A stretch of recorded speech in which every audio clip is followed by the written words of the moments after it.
बेटी रोहिणी आचार्य सारण से लोकसभा चुनाव लड़ने सिंगापुर से आई थी। रोहिणी ने सारण के लोगों के साथ हमेशा खड़े रहने की बात कही थी। अब एनडीए के नेता एक सुर में आरोप लगा रहे हैं कि रोहिणी हार के बाद सारण को भूल गई हैं, जबकि महागठबंधन के नेताओं का कहना है कि सत्ता पक्ष के लोग मुद्दों से ध्यान भटकाने के लिए इस तरह के सवाल उठा रहे हैं।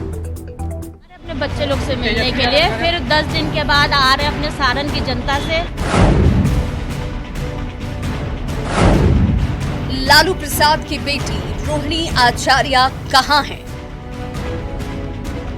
ये सवाल हम नहीं पूछ रहे, ये सवाल किया है बिहार के एनडीए नेताओं ने। एनडीए नेताओं ने एक सुर में आरोप लगाया कि रोहिणी आचार्य सारण के लोगों को भूल गई हैं। आप खुद नेताओं के बयान सुन लीजिए। 12 जून को उन्होंने बड़ी बड़ी बातें की, कहीं कि यही मेरा घर है, मैं यहीं रहूंगी। आज महीना होने को है, कहीं कोई अता पता नहीं। आदरणीय लालू प्रसाद यादव जी या उनके परिवार के लोगों की ये पुरानी फितरत है। पॉलिटिकल टूरिस्ट हैं। 5 साल में इन लोग को अपना क्षेत्र, अपनी जनता याद आती है। अब सारण वो 5 साल के बाद ही वो देखने आएंगे।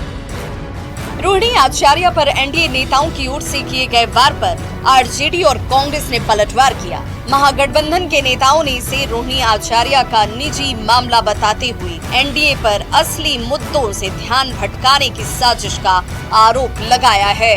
एनडीए के घटक दलों के पास बिहार की चिंता के अलावा सब काम है। बिहार में अपराध बढ़ रहे हैं, बिहार में सरकार नाम की कोई चीज नहीं है, बिहार में पुल पुलिया गिर रहे हैं। उससे ध्यान भटकाने के लिए रोहिणी आचार्य जी सारण नहीं आ रही हैं, उसको मुद्दा बना रहे हैं। अब आप सोच रहे होंगे कि अचानक रोहिणी आचार्य चर्चा में क्यों आ गईं और एनडीए के नेता ऐसा क्यों कह रहे हैं कि रोहिणी सारण के लोगों को भूल गई हैं। तो इस बात को समझने के लिए रोहिणी आचार्य के 12 जून के उस बयान को सुन लीजिए, जो उन्होंने भारत से सिंगापुर जाते समय पटना एयरपोर्ट पर दिया था।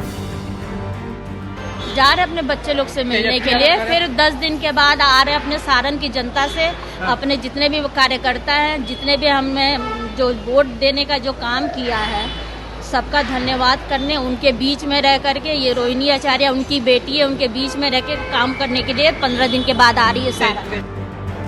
आपको बता दें कि पिता लालू प्रसाद को किडनी डोनेट कर चर्चा में आई रोहिणी आचार्य सिंगापुर में रहती हैं। सारण से लोकसभा चुनाव लड़ने के लिए रोहिणी सिंगापुर से इंडिया आई।